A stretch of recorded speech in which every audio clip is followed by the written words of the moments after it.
And most importantly, because the art industry produced one person that is taking the dictatorship by the heels. Echo kanjogere ne mu Luganda nakyerabidde. Abatufuga kati bafuba okusanyawo art entertainment industry. Bafuba okusanyawo art kubanga mu entertainment industry, art industry, music industry yavaamu omuntu olunaku lwa leero agenda okugoba nakyemalira.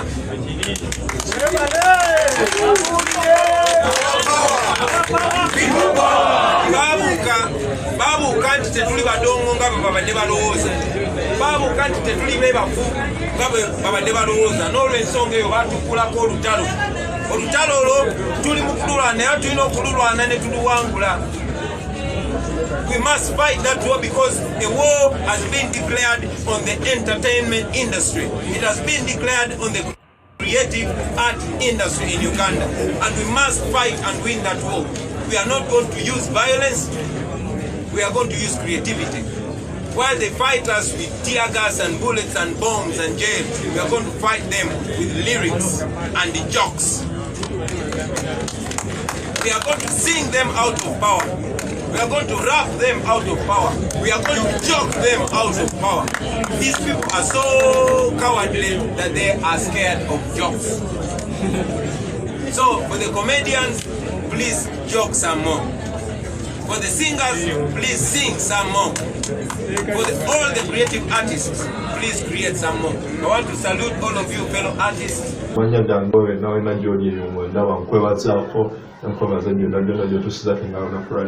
Olw'okulwaliro tulika mu kyange era amawulire tulinawo abayimbi ne bannakatemba abeegasse ku kibiina kya NUP oba ekya National Unity Platform ekikulemberwa omukulu Robert Kyagulanyi Ssentamu amanyiddwa nga Bobi Wine.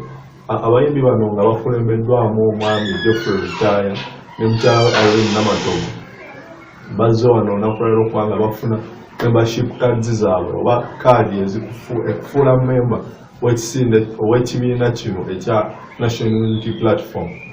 Abayimbi wano eno bazze mu bungi nnyo era nga wogenda okuba ng'obalaba era ngenda kuba nga mbakuba owulire buli muyimbi alinnya Kadaala abadde awera oba nga ayongera okulaga nti nno ali mabega wa Kyagulanyi era nga bamusuubiza okuba nga bagenda kuba nga bamuyamba okulaba nga asobola okuba ng'atwala entebe y'obwa pulezidenti omwaka 2024 nga mu kino bagenda kuba bamunoonyeza akalulu mu ngeri ez'enjawulo ng'okumukolera ennyimba n'okuba nga bamuyingira akalulu mu buli ngeri yonna esoboka. Kansooke nkuba abayimbi bano eno beewulirireko nga boogera eri omukulu ono Robert Kyagulanyi Ssentamu.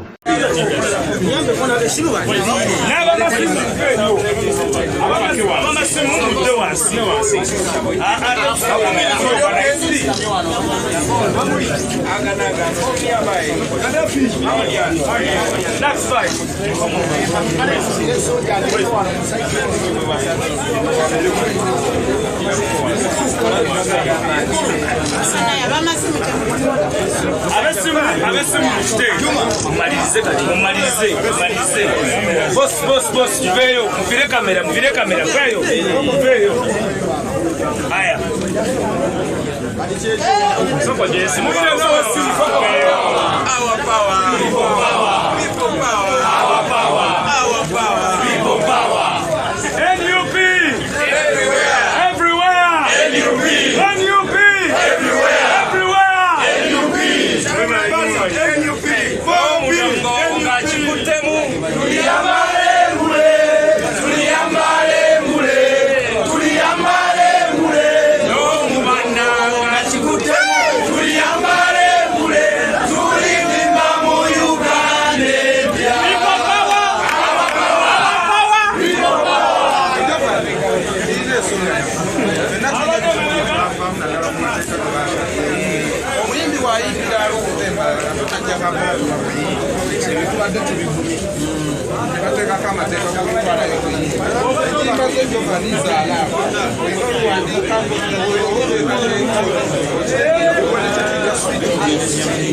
abali mubona abagendo bitwalira bakase nibo babeera nga bali basumangirira ngenda kwesimbawo yangu amangu mbulimu ebigambo nina bingi nnyo wewulira kinakoma nsimbi mu lubaga yangu wako buli kinsi ngenda kwesimbawo nebotajja na manifesto jamu na kadi ya naku kabakakogereko eri gavumenti ekirala ogambe mbu gwova bukoma nsimbi mulala ava yangu wako kubata amaje wanika kadi ogenda kwesimbawo wa kadi ino Nodi kansala ajja bamuyita Victor Kamenyo eyatentenga nsuna nsune ajja katongole deriki omulabira erinnya eryo noba mu nkofira myufu omulabira enkofira emyufu sebo nanga akwogerera nange ndi mu kibiina mwofa olowooza oliyo wekka ogenda wano Nsambya Central mutulabiranga ddala mukulu Senoga kansala ero titiri ajja ate ekirala atuze okubatereza People power? Our power? People power.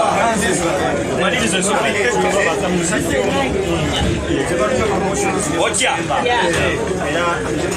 omusembya agende mu ntebe olinze mulayira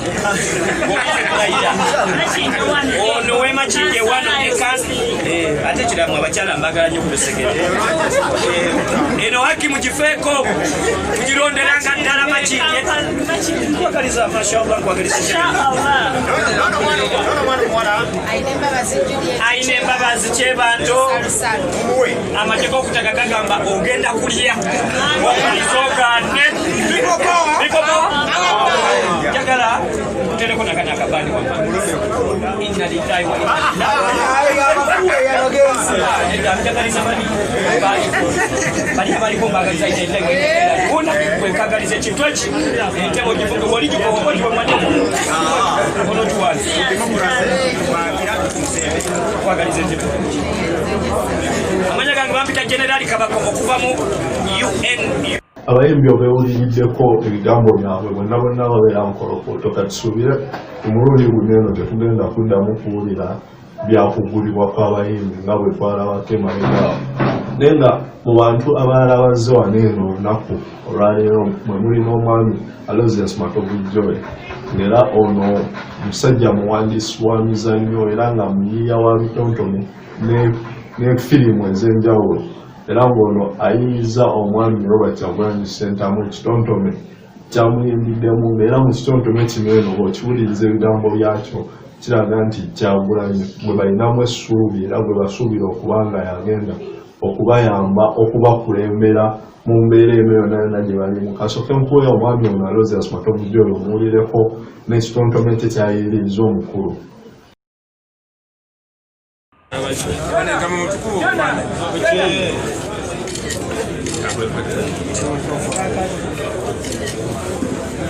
People power, NUP, everywhere.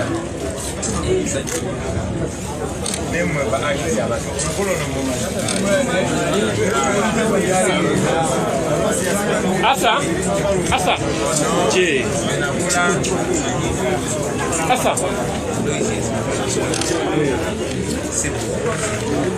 Johnny.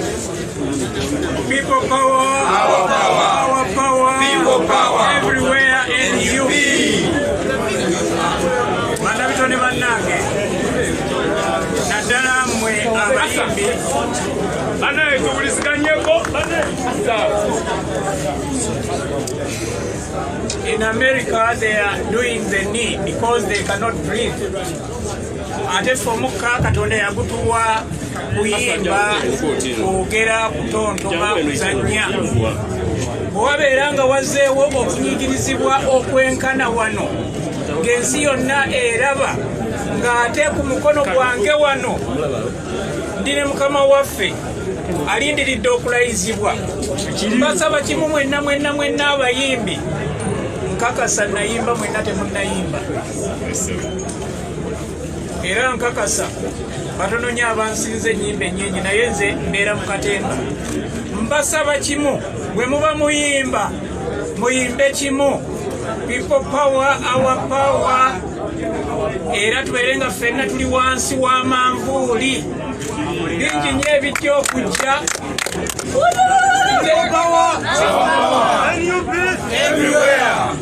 kakati bwe bampa omugaati n'engulya kitegeeza nti omutima gukyuse bo tebalidde ne balya ne balya abalya mulye naye ekyewuunyisa nze zuuka ssaawa 11 olwaleero nazuukuse 8:30 nempandiika ebitontome 4 nga mmanyi tibijja kujja mu maaso mbadde ndi ku byange Junior n'aŋŋamba nti owange bakyali bonna basonze wano naye waliwo akayimba akannabutono njagala ako abayimbi mwenna mu kayimbe ko nakawandiise Kyagulanyi amanyi gandi mukwe Kyagulanyi suubiri ndi mukwe Kyagulanyi abakyala baagala gwe Kyagulanyi abasajja baagala gwe abakadde baagala gwe Kyagala nyina ebimama byagala gwe abajasi baagala gwe mu nkukutu Kyagulanyi abagagga baagala gwe mu nkukutu abasoga n'abaganda byonna byonna munaabiyimba mu nkakase akayimba naakabalekera yimba Kyagulanyi ssentamu eno etaliggwawo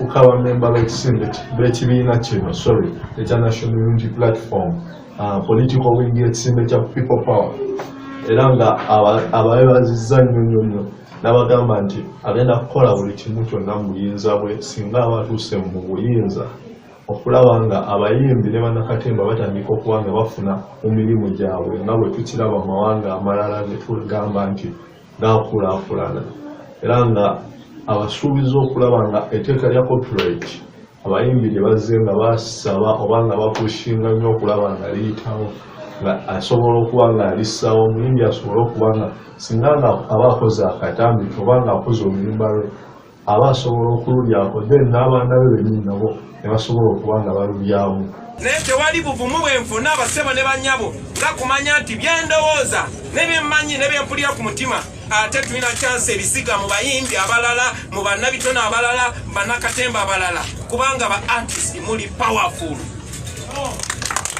mulina amaloboozi amaanyi nnyo eyo nsonga lwaki batwala ssente z'omumusolo biliyoni ne biliyoni basobole okutugula okutusirisa bwe bamanya nti ssente tezisobola kutumala kuba tulina ababbeeyi nnyo osobola okumalawo bajeti ya Uganda yonna ng'okulirira abayimbi ne badda ku levo eyo batiisatiisa bwe balaba nga nekyo batiisatiisa kyayononeka dda kuba gano bwekoba amazzi gagenda dda wansi w'olutindo ne baleeta amateeka ag'okubaziba omumwa kumala ebbanga ddene nnyo twayogera ku bintu bino bannange ffe ba artist ffe tusinga obulamu obunyuma ffe tusinga obulamu obw'eddembe yeffe buli omu bayagala okukolako omukwano naddala abo abatufuga naye lwe nasooka okuvaayo bwewa osinze nasooka bannange ba artist bannange baali baavaayo dda sinze nsoose ate sinze asembyeyo ne bano bemulaba si be basoose ate si be basembyeyo naye baafuba nnyo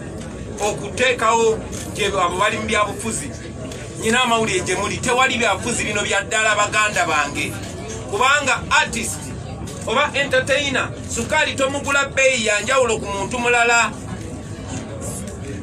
eddwaliro togenda mu lyanjawulo ku muvuzi wa booda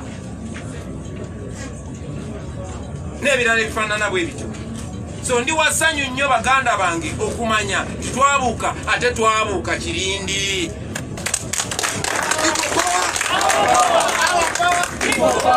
so tuli wano olwaleero okumala ebbanga ddene babadde batuyita badongo yes tuli badongo kuba abadde obudongo kiba mu ndongo naye nga bwe twakibagambako ti Kampala kibuga ky'abaana bongo newankubadde kati efugwa abadongo tuba baana bongo batuyita badongo bannange tuli banna bongo wadde batuyita badongo nekimpa essanyu okumanya nti ffenna tumanyi kati omulamwa gwe tuliko bino tetuli mu byakusaaga mu busaazi tetuteekeka kibbulu tetuteekateeka kikujuko tuteekateeka kukulembera ggwanga lino lye bayita Uganda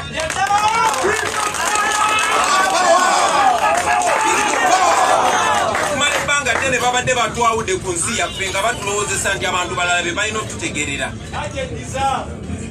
naye kimpa essanyu ba artists bannange okumanya nti n'ensi yammwe temulinayo waka walala mugenda kubeera wano ne bwe munaaba mufudde bagenda baziika wano naye ate njagala obajjukiza nti bannayuganda bangi batutaddeko amaaso bannayuganda bangi batulinamu essuubi emyaka emitono egiyise tubadde tusobola okunnyonnyola nti atwe tetwamanya naye kati tewali kwosobola kugamba nti tetwamanya era buli artist abantu abatuwagira batusuubira okuzanya paati yaffe njagala okussaamu ekitiibwa bangi ba artist bannaffe olwaleero abatwegasseko muno kawekube bino si bya Kyagulanyi bino si bya Walukagga bino si bya Jackstar si bya Mary Potter bino byaffe ffenna ng'eggwanga nakibagambye mu ntandikwa era nkiddamu ti Katonda alabika yasazeewo okukozesa ffe be babadde banyooma mukimanyi mu byafaayo Katonda akozesezza nnyo abantu oba sekita ezinyoomebwa kakubeere kutaasa nsi eno Nabbi Muhammad teyali mwana wa mugagga Yesu Kristu teyali mwana wa mugagga Bob Marley teyali mwana wa mugagga n'abalala bannabitone tuze tulaba ku bannabitone abatusookawo nga baali basobola okukola ekyamaanyi n'okusinga okubyogerako obwogezi Bob Marley yabyogerako bino byetwogerako tuddamu bidde babyogerako nga tetunaba na kuzaalibwa ffe twongereza kwabo naye ate tulina omulimu ffe ate okwongerayo omuzannyo guno tetugenda kukola kubiyimbako buyimbi bannange nedda twalina okutekinga step ffe kennyini twekyusize abo abatufuga bye baalema okukyusa era kati tuli ku lugendo olujja Museveni mu ntebe tugituulemu ate tuweereze abantu baffe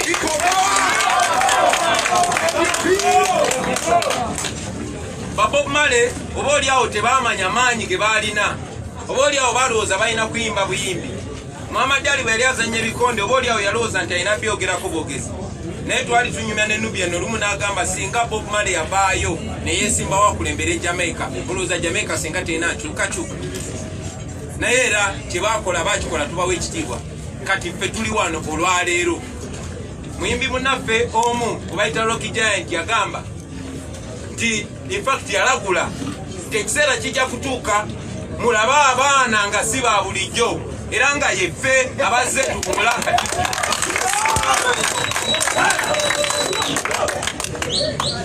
so teyali mukyamu okugamba nti guno omulembe gw'abaki guno omulembe gw'abalasi akuna matata bana mukitegedde ekyo President Museveni emyaka 34 kati ligenda okubeera mu 35 yavugidde eggwanga lino yes lingi lyakoze ebirungi tetumuyisaamu maaso naye yali amu bannayuganda olukwe yagenda akyusa ebintu byonna byonna bye yasuubiza abaali mikwano gye n'agenda ng'ayawukana nabo naffe ba artist twali mikwano gye era lwali lumu nga tukwatagana naye naye bwe yakyukira eggwanga nga ffe tuliwo okukyusa eggwanga kubanga ffe tugenda kubeerawo emyaka mingi nga Museveni ne bakadde banne bamaze okugenda tugenda kubeera mu Uganda eno kyobala kitukakatako okugitereeza tugyeyagaliremu n'abaana baffe bagyeyagaliremu olunaku lwaleero emirimu gyaffe giringa egyawereddwa lwaki kubanga batutya lwaki kubanga twogera mazima mangi nnyo kakati no twagala obategeeza nti mwalukulira ku pata ffe tugenda bajjako era olutalo twalutandise tetulwanyisa mundu tetugenda kutta muntu yenna ng'abo abatufuga bwe bajja baamala okutta abantu abasukka mu kitundutundu kya miliyoni okutuula mu ntebe neffe tubakubisa muziki tubakubisa na jogo tuyimiridde nga tuli confident kuba tumanyi bannayuganda bali kusaidia ffe tuli confident kuba tumanyi amateeka gali kusaidia ffe naye okusingira ddala tuli confident kubanga tumanyi nti Katonda yali waggulu ali kusaidia ffe buli kyetukola kiri mu mateeka buli kyetukola tukikola ku lw'obulungi bw'abannayuganda ku lw'obulungi bw'ensi yaffe kuba eno ensi yaffe tugyagala twagala ensi yaffe ebeerenga zi Jamaica ate nga kisoboka ate nga kigenda kubeera tubuzaayo emyezi kati ng'ena okugenda mu kulonda twagala okutegeeza abannayuganda n'okunga ba artist bannaffe abali eyo timulina eddoboozi ly'amaanyi nnyo Omwandisi omu yagamba politics is too serious a business to be left to politicians. Guno omulimu gwe tugendako oba olutabalo lwe tugendako luli serious nnyo nti lwetaaga buli omu. Kati mwe ba artist muli bagezi nnyo era ensi ebyo bakkirizaamu nnyo. So tugende tukozese ebitone ebyo Katonda byatuwa twetaase ffe nga ffe tutaase omulimu gwaffe naye ate tutaase n'eggwanga lyaffe tuteekewo n'essuula empya abo bagenda okuddako gye bagenda okweyagaliramu. Tuli wano leero omutweyagaliramu kubanga tuyimiridde ku bibegabega by'abo abatusookawo ba Christopher Sebadduka, ba Minsusera Segamwenge, ba Okot Bibitek, ba Byron Kawadwa, bangi battibwa olw'okuyimirira ku mazima, bangi bawaŋŋanguka, ba Sebadduka bafiire lutaaya. Olunaku lwa leero tuli wano okwongera ku leba tebo gye baakomako. Twava ku lebo ey'okuvugamu ku mmotoka ey'okumanyika, kati twagala kolawo njawulo n'amanya gaffe gabeerewo olubeerera.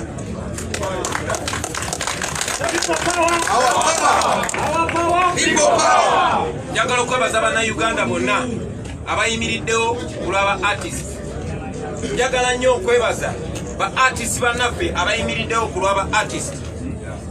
Nze bwe bansiba mu bumenyi bw'amateeka mwayimirirawo era singa temwasula maloboozi gammwe oba oliawo singa ndi mu ttaka olwaleero.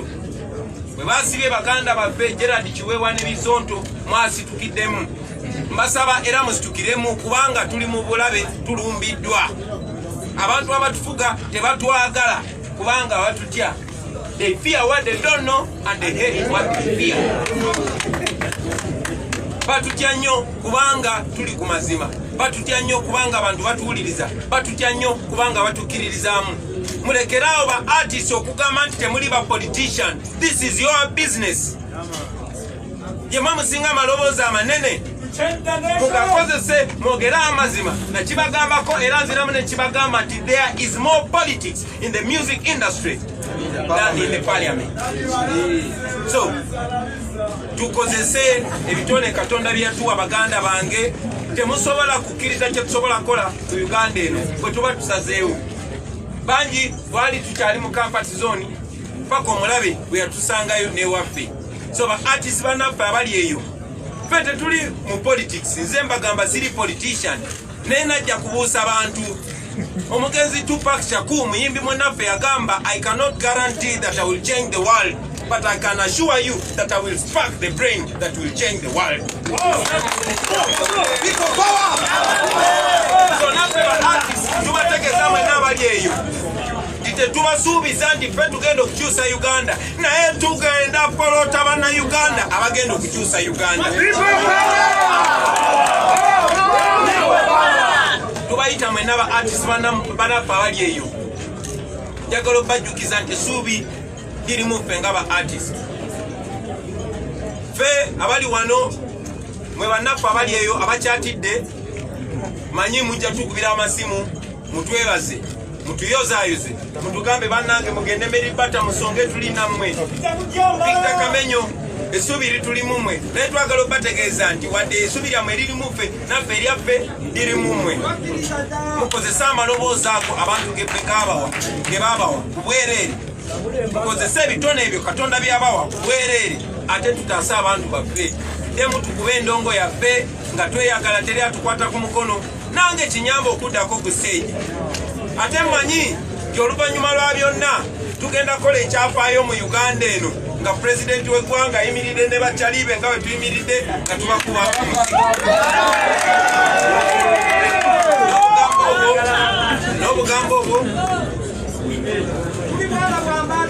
n'obugambo obwo njagala obeebaza bingi nnyo bye tulina okwogerako.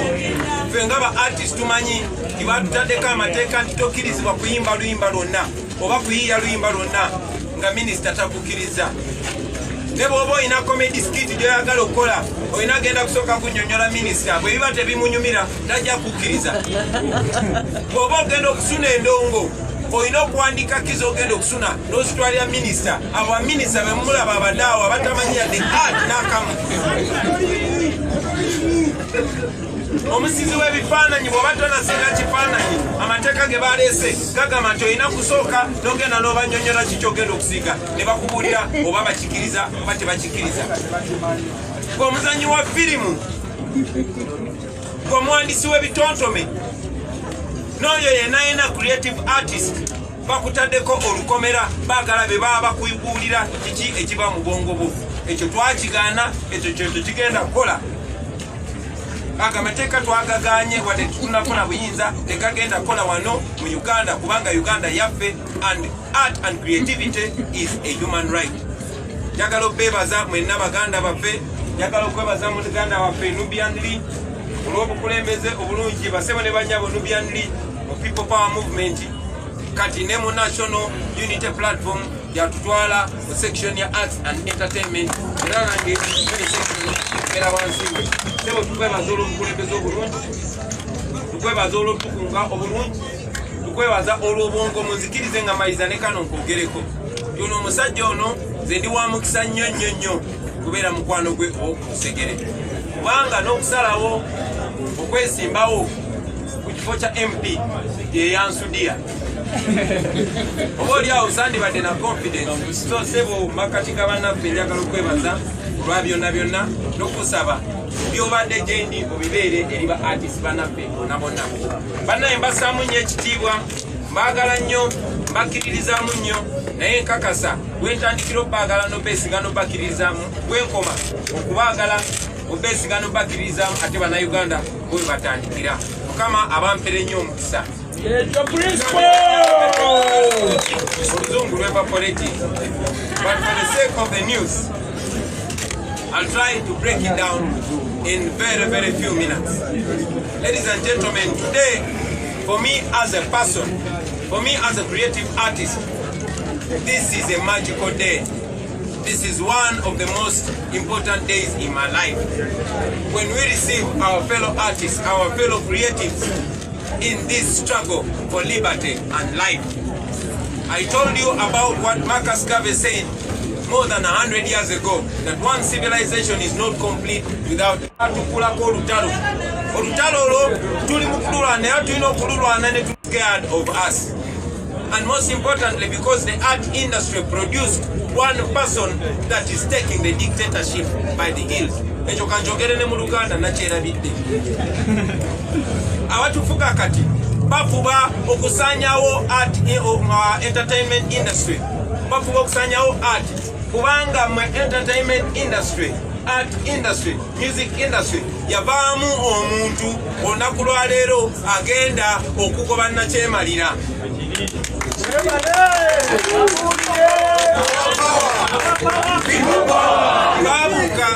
Babuuka nti tetuli badongo nga bwe babadde balowooza. Babuuka nti tetuli bebafu nga bwe babadde balowooza. N'olw'ensonga eyo batukulako olutalo. Olutalo olwo tuli mu kululwana naye tulina okululwana ne tuluwangula. We must fight that war because a war has been declared on the entertainment industry. It has been declared on the creative art industry in Uganda, and we must fight and win that war. We are not going to use violence, we are going to use creativity. While they fight us with tear gas and bullets and bombs and jail, we are going to fight them with lyrics and the jokes. We are going to sing them out of power. We are going to rap them out of power. We are going to joke them out of power. These people are so cowardly that they are scared of jokes. So for the comedians, please joke some more. For the singers, please sing some more. For all the creative artists, please create some more. I want to salute all of you fellow artists. I want to salute you, my brother Nubian Lee, for being such a noble citizen. I wish those Nubian people would give us 1 million more Nubian Lees. I want to salute all the comrades. Today, ladies and gentlemen, we are standing before you, but there are so many comrades that are behind the scenes. Brothers like producer Daniel Oreod, many of you know him as producer Dan Magic. People like producer Tony Hose, a person that has nurtured very many of us. Era bwekyo bwe badde olunakubalira ku kitebe kya NUP oba National Unity Platform wano ekamwokya era nga abayimbi ne bannakatemba olunaku lwa leero beebeereddemu ne basobola okubanga bajja okubanga begatta ku muyimbi munnaabwe oba munnaabwe mu entertainment industry eno gye balimu kubanga bakizudde nti gavumenti eriko erabika nga tetegeera bulungi interest zaabwe era nga omulundi guno nga basazeewo beegatte ku muntu bwe balaba nti abategeera bulungi era nga bamumanyi nga naye abamanyi basobole okuba nga batambuza ekintu kino eno okubanga bakitwala mu maaso ddala gikirina okuba nga kigenda. Muwadde balabi balungi nnyo nambalo ge mannya gange kambagaliza olunaku olulungi tusinkane omulundi ogudako mweraba.